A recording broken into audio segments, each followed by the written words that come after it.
At first, this seems like a routine case. But when Peter Heen's struggles with addiction, sobriety, and responsibility hit the stand, everything changes. The court is faced with the challenge of finding a path forward for a man battling his demons. Stay tuned to see the unexpected twists in this high-stakes case. Court does call the case of People State of Michigan versus Peter Heenan. Nicole, you on behalf of the people. Right here. Nope. So, other side. Sir. There you go. Go ahead, counsel. Good afternoon, Judge. Jackie Mossford, and on behalf of Mr. Heenan, who is present to my right. And John Shea, Your Honor, is All right. Okay, Mr. Heenan, and the record should reflect just briefly set it out that while we were waiting for the courtroom change, I had a bench conference with counsel, and given those discussions, Mr. Heenan was, prior to calling his case, sent over to Community Corrections to obtain a strand tether and also to take a full panel drug test. Went over, did that, came back a 0.10 on a PBT, could not have the strand tether put on because of that. And also came back in terms of his drug testing with a possible dilution in terms of the creatinine level. Came back positive for benzos, and came back for positives on benzos. Sir, you take Zoloft? I do, sir. All right. How long have you had that prescription? Just started last night. I've taken it before, but I was in jail for 6 days, so I had to stop. And so then I started again. Sorry. The new script is from 2 days ago. Sorry.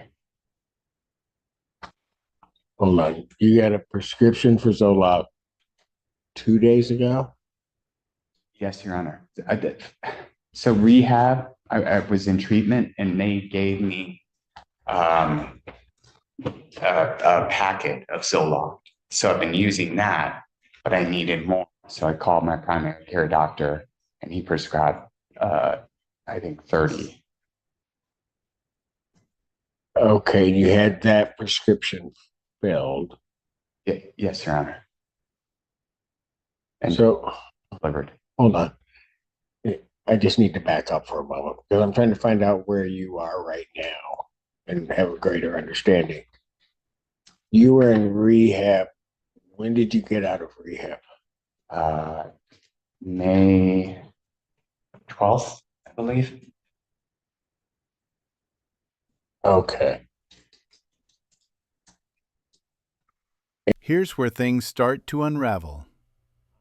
Peter Heen's struggle with addiction is clear, but his failure to follow through on treatment options, subtle tone shift to concern, and his inability to stay sober raise serious concerns. Empathetic tone. His case is not just about legal consequences. It's about his very future. And when you got out of rehab, you had Zoloft. Yes, they send you home with a 30-day supply.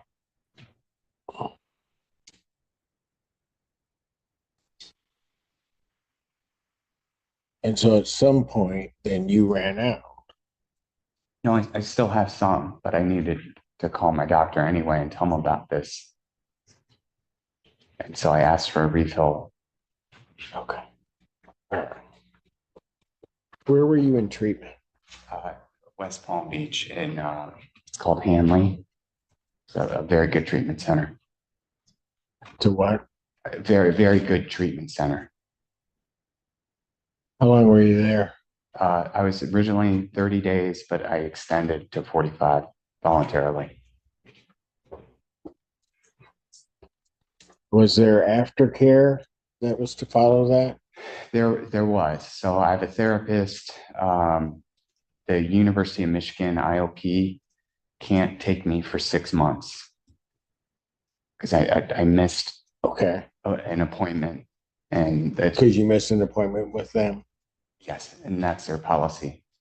Yeah. So since you missed that, and they could, have you been doing anything? Because No. you were supposed to go and do intensive outpatient, Yes, right? So at the point that you're supposed to go into intensive outpatient, you find out that you can't get in at U of M. What do you do? So I have SoberLink, and my kids have a GAL. So I'm required to do multiple AA meetings a day. Okay, but I get that. But in terms of an IOP, I mean, oh, sorry. But go ahead if you want to try.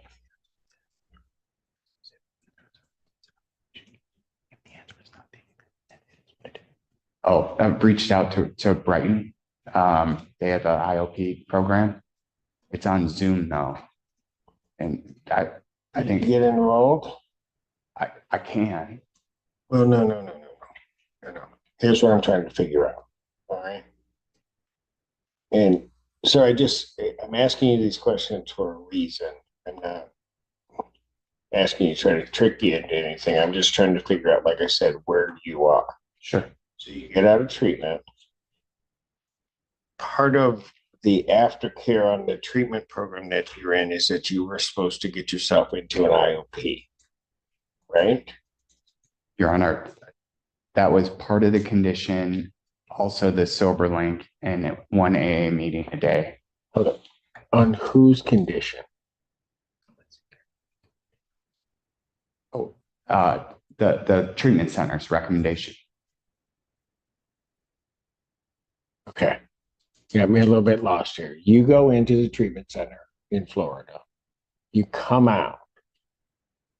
They're basically, upon discharging you or releasing you from that, they're putting into place or give you a plan, an aftercare plan, right? Yep.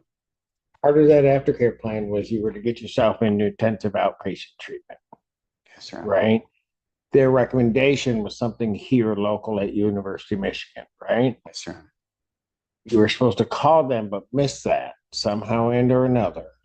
And then as per their policy, you can't get in for a while. 6 months. Right.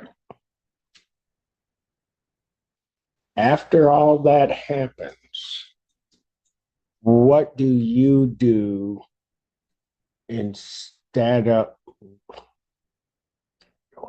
It's not just about what Peter wants, it's about what he's capable of.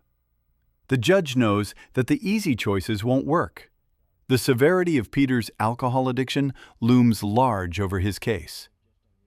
Can a scram tether really stop him from relapsing? That way. What do you then do? Nothing? You didn't get yourself into any type of treatment program, is that right? I found a therapist, and no, I did not find an IOP. Your Honor. Okay. Let me just ask you, and I won't hold you to it only because I know you've been drinking, but why didn't you do that? Honest answer. Sometimes I feel like AA is more effective because I've done an IOP program before and it's on Zoom. And sometimes I feel like AA and SoberLink is more helpful, especially in person AA. Okay. Not yelling at you, but I'm just going to tell you, if you could figure it out yourself, you wouldn't be in the position that you're in right now, right? Yes, Your Honor. If it went just on your feelings of what you thought was best, we wouldn't be here dealing with this part of this, would we? Yes, Your Honor. So that's why you have other people kind of guide you as to what you really need to do. I also have a feeling that the program that you laid out for yourself, while you think effective, is actually just easier than doing the IOP, because an IOP can be difficult.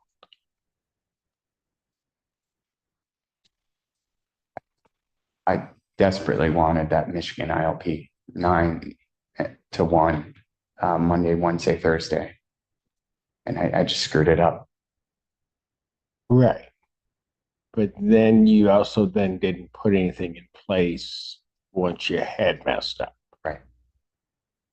And in fact, if you're going to be honest about it, the stuff that you put in place was just easier stuff so that you could say you're doing something. That's fair, Your Honor. Yeah, I know. I've seen it for a while. And that's why you weren't going to go into the IOP.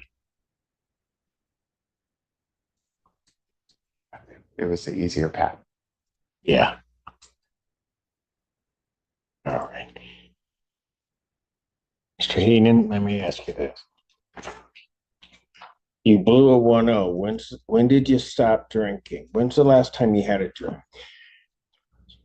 So about 4, I woke up and my hands were shaking. So I drank some high noon.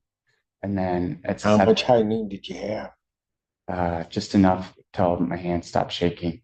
Okay, what's that? Tell me what that means. Like for me, it's like 4 to 6.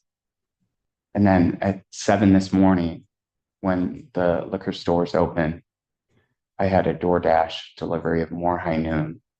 And I drank again until my hands stopped shaking. And how much did you have that time?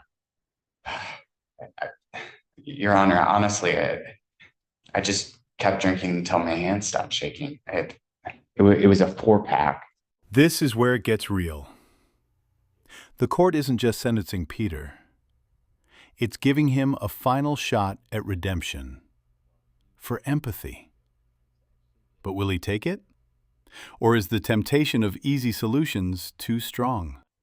Okay, is a 4-pack? High noon comes in 4-pack. Right. And so did you drink them all? Oh, yeah. Okay. And how long did that take you? I chugged. Okay, so that DoorDash delivery at 7, that was the last you had? Yes, and my hands were shaking, so I've got a bunch of empties, and this is how desperate I was. I would pick up all the empties on my table and see if there were sips.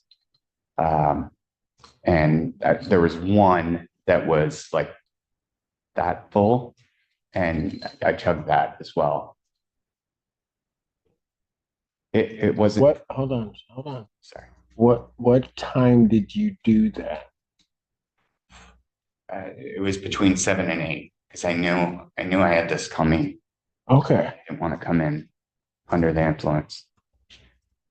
So at 8 o'clock, from 8 o'clock till, I don't know what time we first called your case. Well, when you went over to community corrections. So that was around 3 o'clock, maybe somewhere around there. Between 8 and 3, did you have anything to drink? No, Your Honor. It was 2:30 at community corrections. Okay, at 2:30. But so when you chug that half to 2:30, you didn't have anything to drink. No, Your Honor. Last night I drank quite a bit though. I lost my boys in a dispute, and I've been on a bender. Okay. So, Mr. Heenan, I'm just trying to, like I said, I'm trying to figure out where you are and trying to, when you say you've been on a bender, what were you drinking the night before and how much? White Claw. I drank, gosh, probably 15. Okay. And that would have been last night sometime.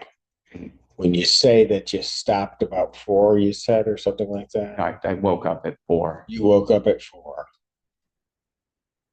So yesterday you were drinking White Claw. You had about 15 Yes, Your Honor. for over just that day, that evening. All day. Yeah. Okay. And at some point, you stop drinking. Either you passed out or you just stopped. Yeah, no, I You felt probably passed out. passed out. Yeah. Yeah. And then you woke up at 4. Yep. And then you needed something else.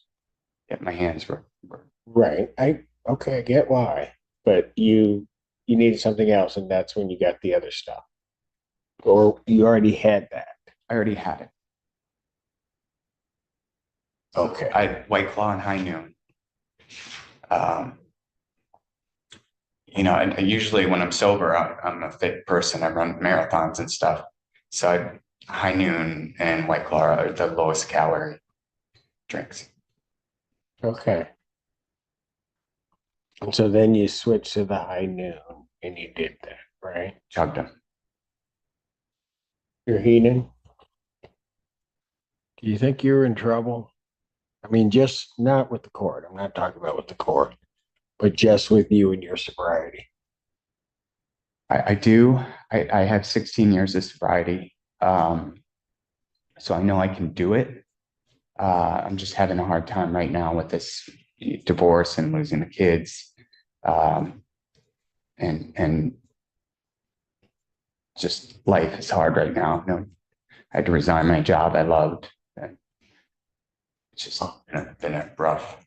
Okay, so right now you're also not working. I had to resign to go to treatment. All right.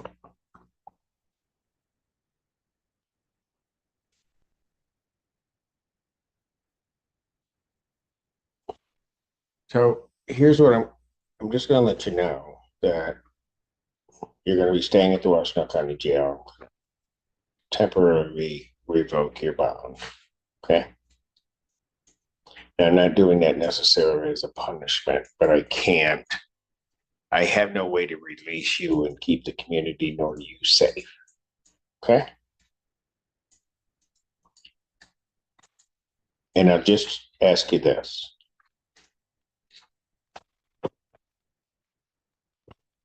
You're going to come back tomorrow. Okay. And I'm going to set that for 9 o'clock or 10 o'clock tomorrow morning.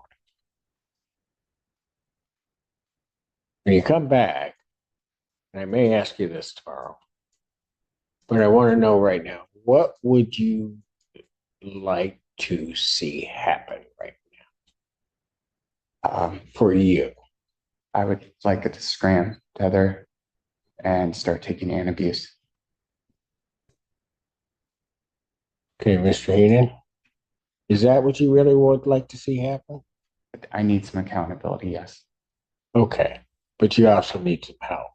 Right. I agree. I do have a sponsor. Have you called your sponsor? No, you haven't. Hold it. Answer my question. Have you called your sponsor? No, I was too embarrassed. Yeah. And the reason that you want the scram and the antabuse is because those are sort of easy things that I can do out of sight. Okay. You don't have to answer that. Okay. Okay, because I know what's going on. I've been doing this a minute. Okay. Between now and tomorrow morning, here's the thing that you're going to have to do. You're going to need to do the hard work. This isn't going to be easy. And you have to get in your head, because you've done it before, but you have to get in your head that there's not going to be an easy path. This is going to be a hard path for you. And I think you really do know that inside. You just don't want it to come out. People don't come to me whenever they're before me and ask me, give me a hard way to go, Judge. They don't do that, right? So I'm not expecting you to necessarily say that to me. I'm just telling you, this isn't going to be this easy path, this shortcut. And you got to wrap your head around that, right? You just have to understand that. So we're going to try to get something in place for you, because Let me put it this way. If I let you out right now, you don't make it through the night without drinking. And you know that. Not with the scram. I could put that scream on you. You're going to drink. I spent, No, you're going to drink. okay.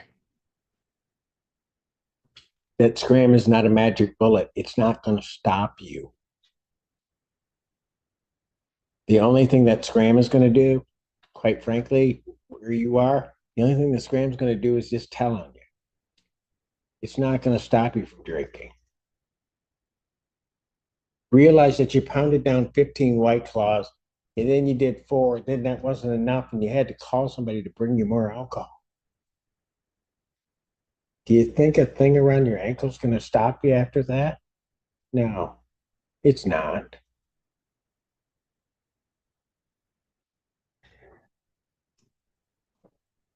Jail was really hard for me. I know. So that alone would stop me. For a while. I understand. But you're going to go tonight. And then we're going to see you tomorrow morning. And Mr. Heenan, you'll never, or maybe one day you'll understand it. I'm not doing it to be mean. I don't want to lose you. And I know if I let you out of here, there's a good chance we're going to lose you. Thank you.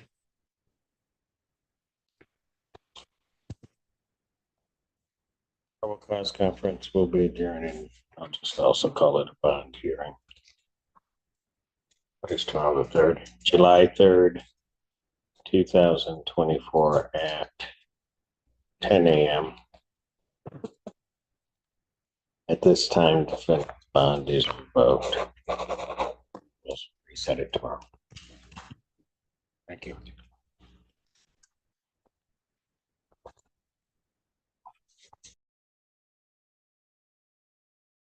Court calls the case, People versus Peter Heenan. Prosecuting attorney, on behalf of people. Good morning, Your Honor. Jackie Moss on behalf of Mr. Heenan, who is approaching. Behind the legal back and forth lies a deeper addiction, broken trust, and a man fighting to regain control of his life. The judge isn't just weighing laws, but life itself, knowing one wrong choice outside the courtroom could end in tragedy.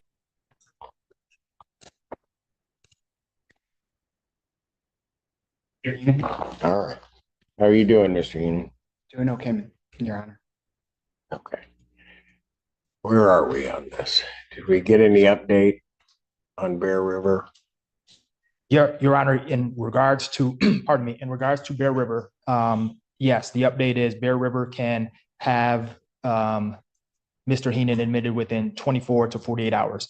However, they would require the referral from CMH. That was not able to take place yesterday because CMH said they required an order from Your Honor before For CMH to evaluate him. Yes.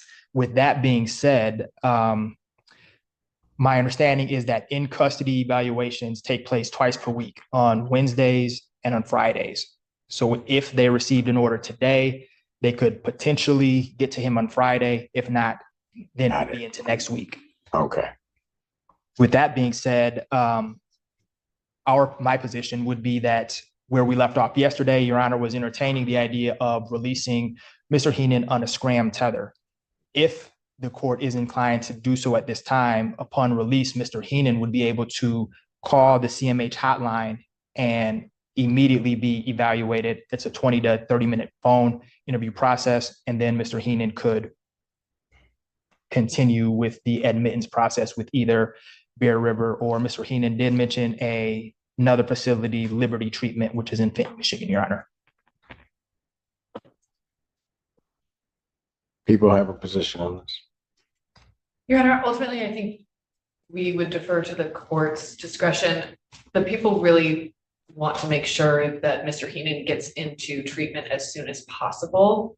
I just ask that we set him up for success as best we can. So if we are going to release him on a scram, I ask that council help him get situated with making that call to CMH, so that he's not left on his own to do that without any assistance in case he needs it.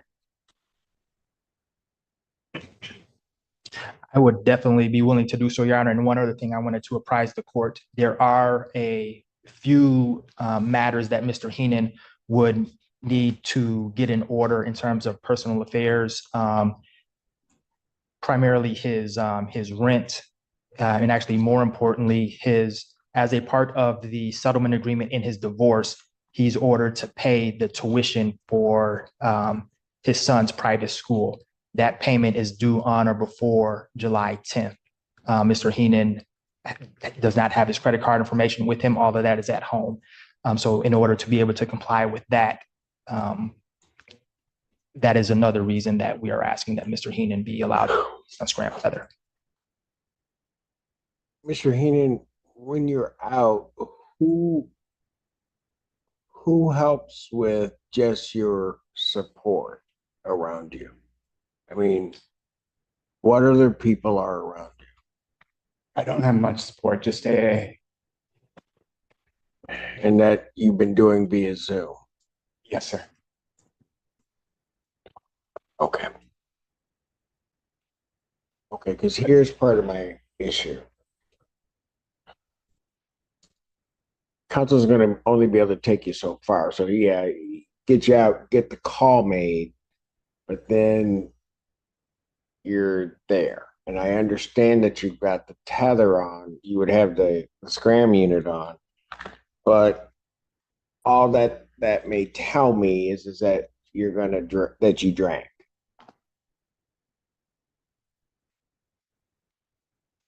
I'm just real concerned. I mean, I'm just gonna be blunt about it. I don't know how you make it, even if for a day or two. I just don't know how you make it.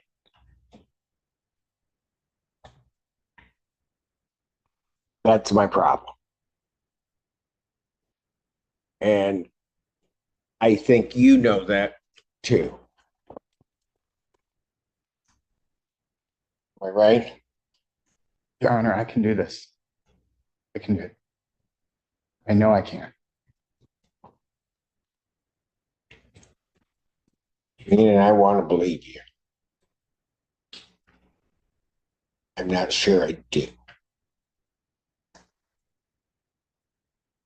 I'm having a hard time here. I don't ever want to come back to jail.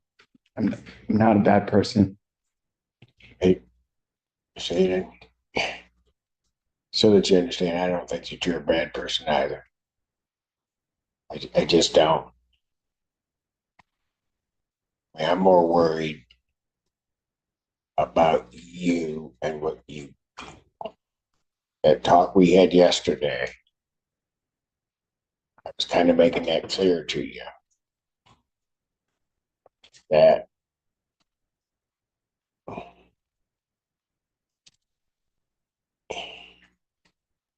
I'll be honest with you, I don't want you dying.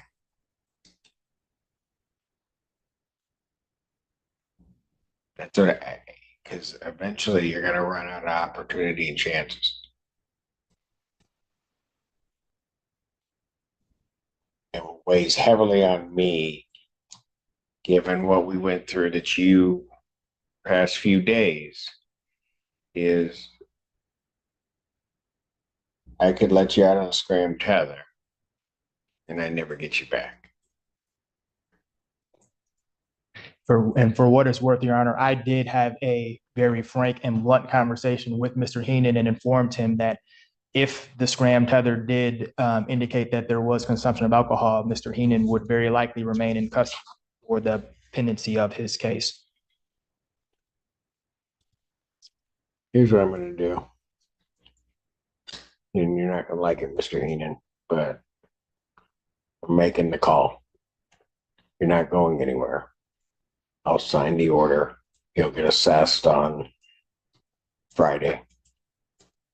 And we're going to get you out to Bear River and start this process. we'll have to somehow or another figure out a way you'll be able to have your credit card at some point and get some information so that you can get that tuition paid and find a way to get your rent paid. But all of that, it's important. Those are important issues, but all of that pales in comparison to where this could be. So here's how it ended. Judge made the tough call to revoke Peter's bond and send him to Bear River Treatment Center. Shift to empathetic. While the scram tether won't stop him, it's clear that a deeper intervention is needed. Peter's addiction is serious, and this case underscores the life or death consequences of relapse. What would you have done if you were the judge in this case? Let me know in the comments. And if this case hit home, don't forget to like, share, and subscribe. We're covering more high-stakes legal battles like this, so stay tuned. Mr. Heenan, how'd you get here yesterday? I drove, Your Honor. Yeah. And I'm letting you know that that factors into my decision because, Mr. Heenan,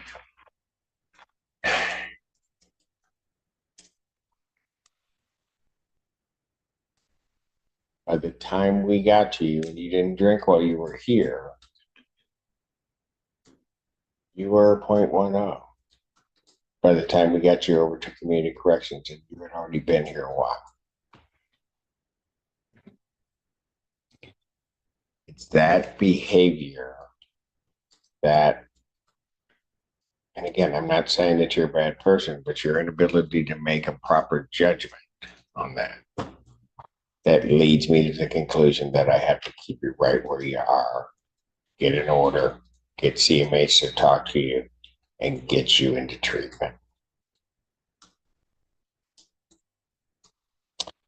So that's what I'm going to do. And counsel, somebody will need to prepare an order for the court signature to do that because I don't. And I will sign it and we'll get it there. So at this point, I'm just going to continue your bond as revoked. I'm not going to even set an amount at this point. And I will adjourn the probable cause out. Okay, why don't I do this so that, again, we don't lose track. I'll set it for the 11th. Okay. 2024 at 9. And then if there becomes an issue, we can get to the prosecutor. We can step to do something else. Anything further? Nothing from the defense, Your Honor. All right. Thank you. Thank you, Your Honor. Thank you. Have a good holiday.